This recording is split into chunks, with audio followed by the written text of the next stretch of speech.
আচ্ছা, ঢাকায় নতুন বাসা নেওয়া মানেই কি এক গাদা আসবাবপত্র কেনা আর তারপর দিনের পর দিন ধরে ঘর গোছানোর বিশাল এক ঝামেলা?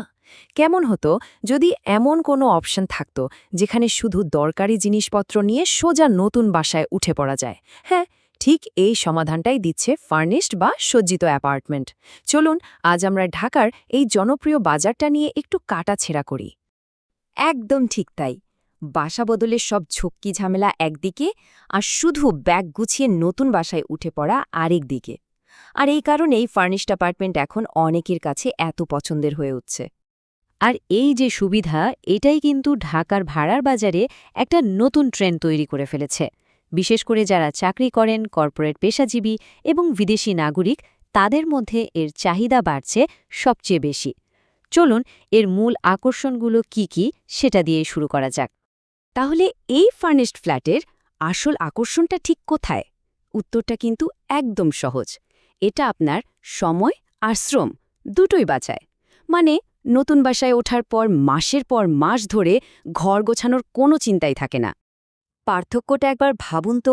একদিকে সাধারণ ভাড়ার বাসা, যেখানে আসবাবপত্র কেনা থেকে শুরু করে সবকিছু সেট আপ করার একটা বিশাল চাপ, আর অন্যদিকে ফার্নিশড অ্যাপার্টমেন্ট, যেখানে আপনি প্রথম দিন থেকেই একটা আরামদায়ক জীবন শুরু করতে পারছেন, কোনো স্ট্রেস নেই। তবে হ্যাঁ, এই সুবিধার তো একটা দাম আছে, তাই না? যারা ভাড়া নিতে চান তাদের মনে প্রথম প্রশ্ন এটাই আসে, আচ্ছা, ফার্নিশড অ্যাপার্টমেন্টের ভাড়া সাধারণ বাসার চেয়ে এত বেশি কেন? চলুন কারণগুলো জেনে নিই। ডেটা বলছে যে ঢাকার ফার্নিশড অ্যাপার্টমেন্টগুলোর ভাড়া সাধারণ ফ্ল্যাটের চেয়ে প্রায় ২০ থেকে ৫০% পর্যন্ত বেশি হয়। এই বাড়তি ভাড়াটা মূলত আসবাবপত্র আর অন্যান্য সুবিধার জন্য।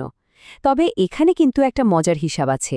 যারা অল্প সময়ের জন্য, ধরুন ১ বা ২ বছরের জন্য থাকছেন, তাদের জন্য নতুন করে সব আসবাবপত্র কেনার খরচের চেয়ে এই বাড়তি ভাড়া দেয়াটাই কিন্তু বেশি সাশ্রয়ী হতে পারে। তো বিষয়টা দাঁড়াচ্ছে যে ভাড়াটিয়ারা এই বাড়তি টাকা দিয়ে আসলে কিনছেন সুবিধা আর একটা দুশ্চিন্তা মুক্ত জীবন।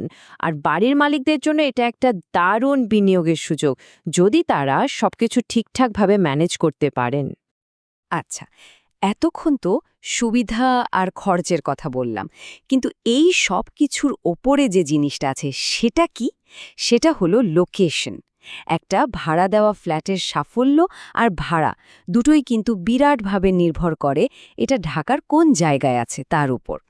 যেমন ধরুন ঢাকার কিছু প্রাইম লোকেশন, গুলশান, বনানী, বসুন্ধরা আবাসিক এলাকা এবং ধানমন্ডির কিছু অংশ, এই এলাকাগুলোতে ফার্নিশড অ্যাপার্টমেন্টের চাহিদা সব সময় তুঙ্গে থাকে। কারণটাও সহজ, এই এলাকাগুলোতে সব ধরনের আধুনিক সুযোগ সুবিধা হাতের নাগালে। আর লোকেশনের প্রভাবটা সরাসরি ভাড়ার ওপর পড়ে। প্রাইম লোকেশনে অকুপেন্সি রেট, মানে ভাড়াটিয়া থাকার হার, সেটা প্রায় ৯৫% পর্যন্ত হতে পারে। অন্যদিকে সাধারণ কোনো এলাকায় এটা নেমে ৭০% চলে আসে।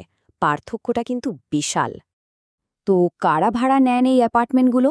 মূলত কর্পোরেট জগতের মানুষজন, বিভিন্ন এনজিওর কর্মী আর ঢাকায় থাকা বিদেশি নাগরিকরা। এদের কাছে সত্যি বলতে টাকার চেয়ে আরাম আর নিরাপত্তাটাই বড়। এবার চলুন একটু বাড়ির মালিকদের দিক থেকে ব্যাপারটা ভাবা থাক। কিভাবে একটা ফার্নিশড অ্যাপার্টমেন্ট থেকে সবচেয়ে বেশি লাভ করা যায় আর ভাড়াটিয়াদেরও ধরে রাখা যায়? এর পেছনে কিন্তু কিছু কৌশল আছে।